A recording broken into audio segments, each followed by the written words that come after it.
I yield the floor. Mr. President. The senator from Arizona.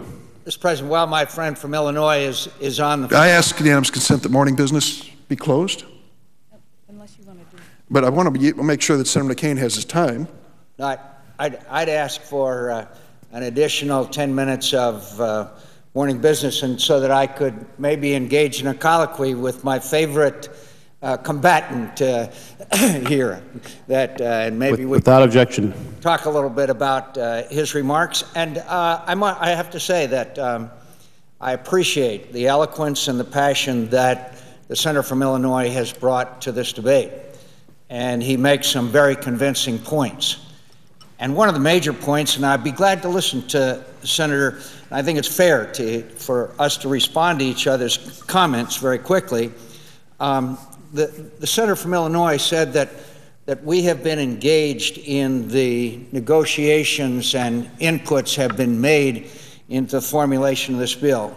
Now, I have to tell the senator from Illinois, I've been engaged in many bipartisan compromises, whether it be issues such as campaign finance reform, whether it be a whole large number of issues, including defense weapons acquisition reform. And you know what the process was, I say to the senator from Illinois? People sat down at the table together when they were writing the legislation, Now, I'm a member of the Help Committee, okay? And you know what the process was, I say to the senator from Illinois, because I'm on the committee?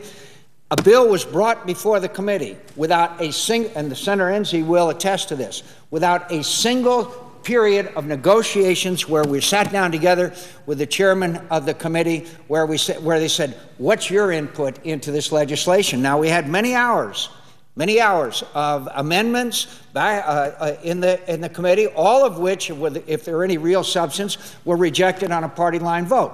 I have to tell the senator from Illinois, he can say all he wants to that there have been efforts to open this up to bipartisanship. There has not, and my experience here in this Senate, I know how you frame a bipartisan bill, and that has not been the process that has been pursued by the majority.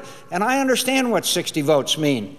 But in all due respect, I say to the eloquence of my friend from Illinois, that has not been the process which I have successfully pursued for many, many years, where people have sat down together at the beginning, where you're there on the takeoff, and also then on the landing. And I'd be glad to hear the senator from Illinois' response. I ask unanimous consent if the senator and I can engage in a colloquy. Without objection.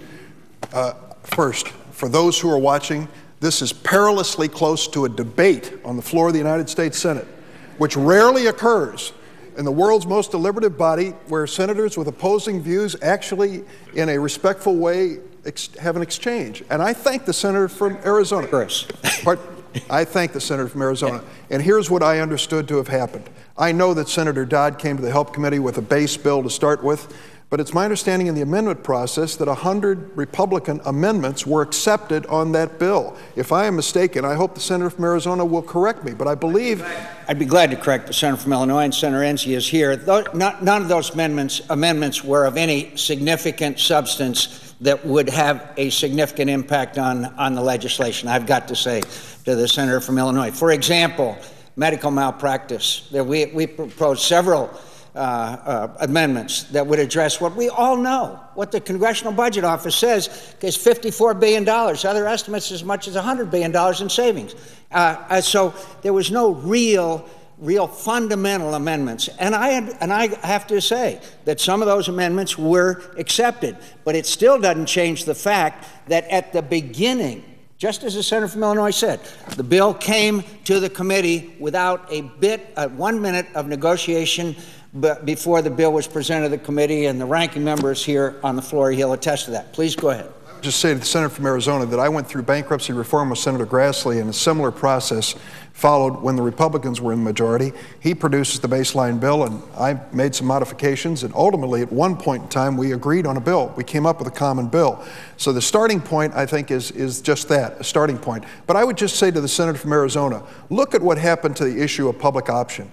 I believe in public option passionately. I really believe it is essential for the future of healthcare reform, for competition for private health insurance companies, to give consumers a choice, to make sure that we have one low-cost alternative at least in every market. And yet, at the end of the day, I didn't get what I wanted.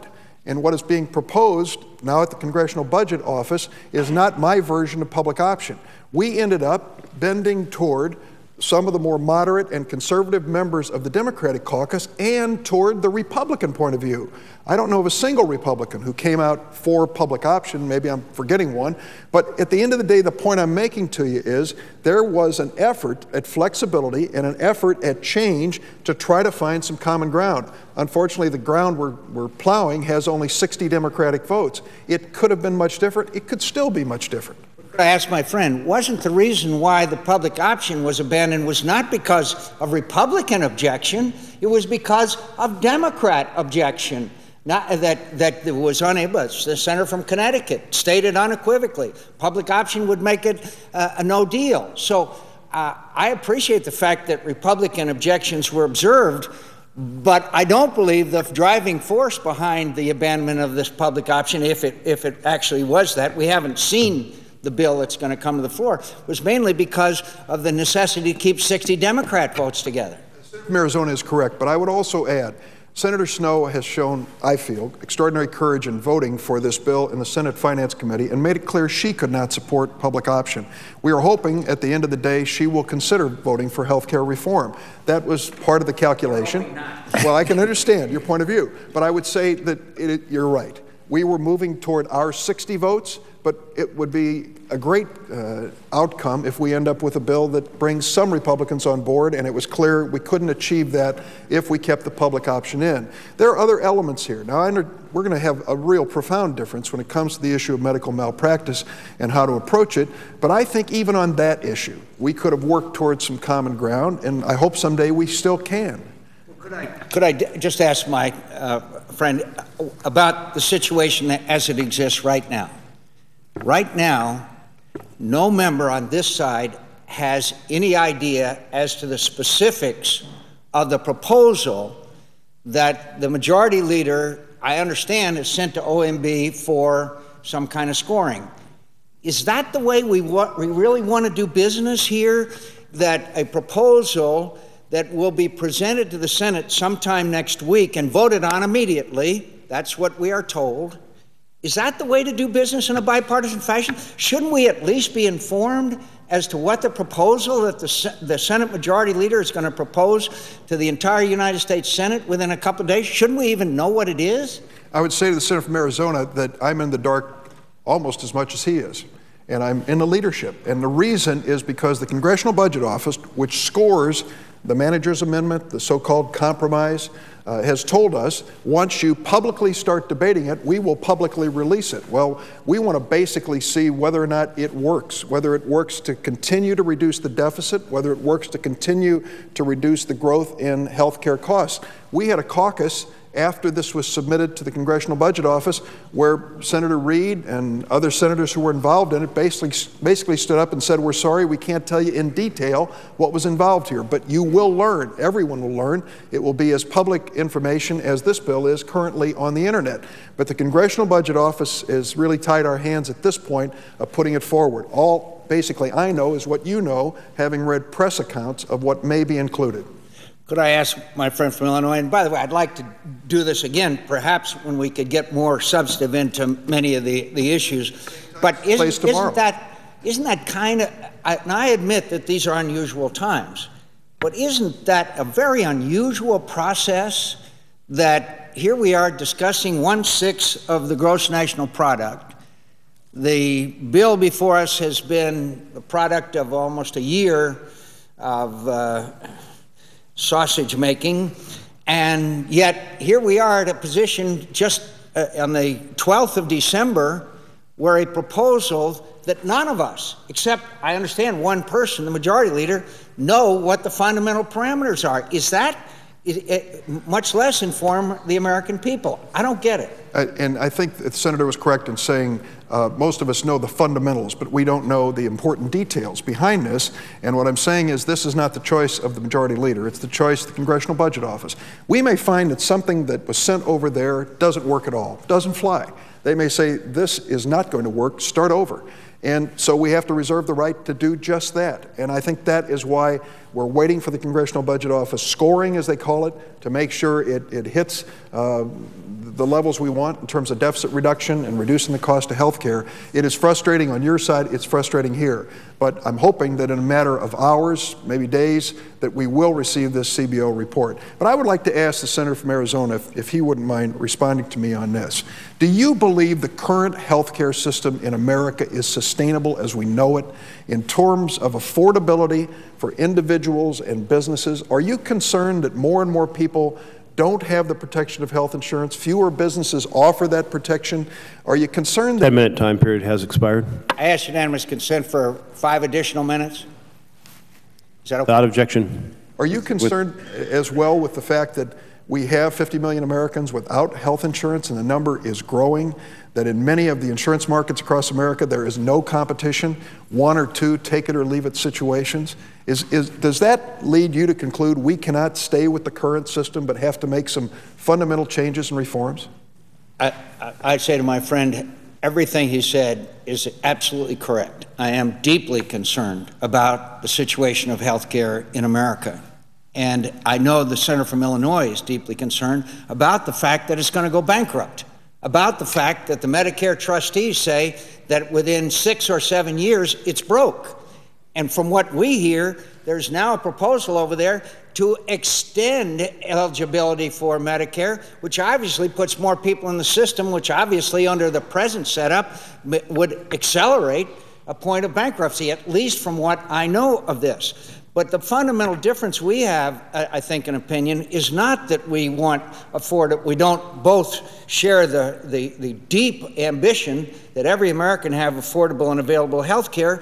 It's that we believe that a government option, a government takeover, a massive reorganization of health care in America will destroy the quality of health care in America and not address the fundamental problem, which we believe the quality is fine.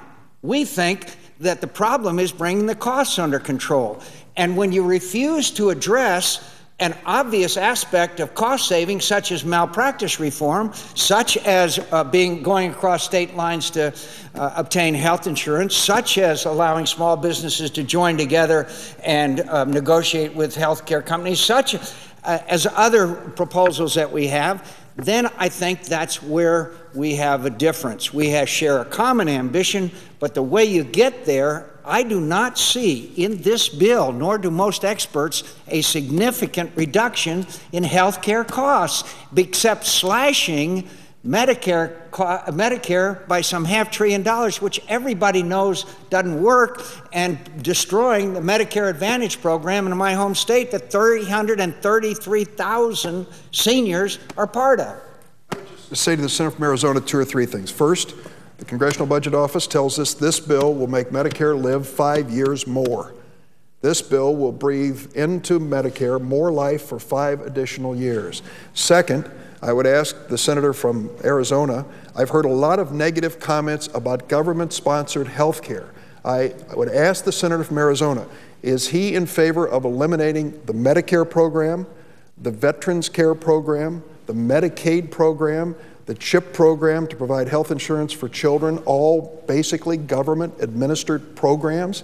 Does he believe there is something fundamentally wrong with those programs that we should jettison and turn back over to the private sector? And the second question, does the senator from Arizona want to stand and justify why Medicare Advantage offered by private health insurance companies costs 14% more than the government plan that's being offered, and we are literally subsidizing private health insurance companies to the tune of billions of dollars each year so that they can make more profits at the expense of Medicare?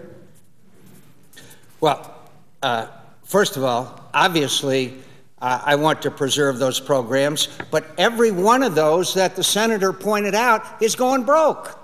So they're wonderful programs. They are great things to have, but they're going broke, I would say to the senator from Illinois, and he knows it, and I know it, and the Medicare trustees know it. So to say that we don't want these programs because we want to fix them is obviously a mischaracterization of our position. We want to preserve them, but we all know they're going broke. So it means cost savings. It means malpractice reform. It means all the things that I just talked about before. Now, the senator just mentioned Medicare Advantage. That's called Medicare Part C, as the senator well knows. That's part of the Medicare system, and there are arguments that are made that there are enormous savings over time because the seniors who have this program, who have chosen it, they haven't violated any law, who have chosen it, are more well and more fit and have better health over time, thereby in the long run making significant savings in the healthcare system, which is what this is supposed to be all about.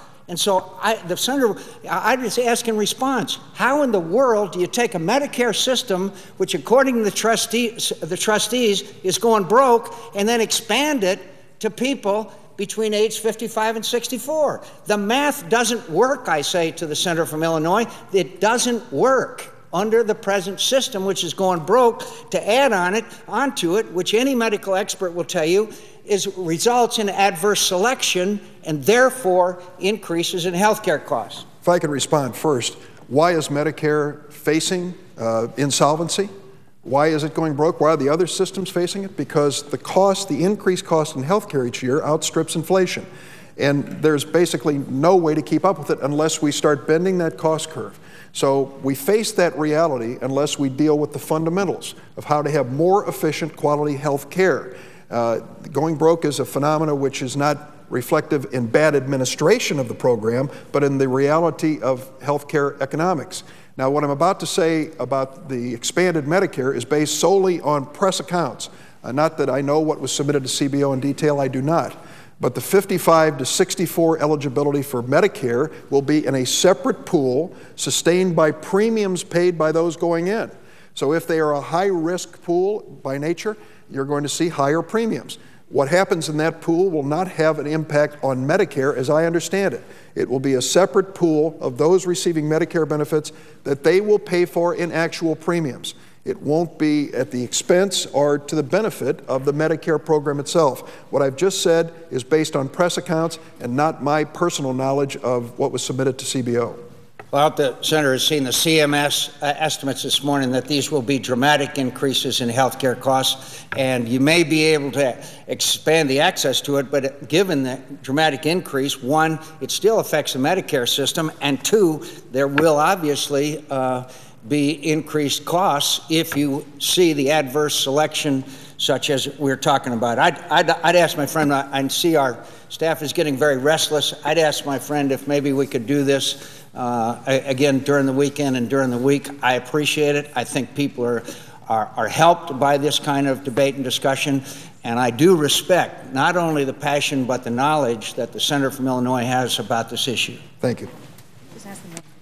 I ask now consent that morning business be closed. Morning business is closed. The clerk will report.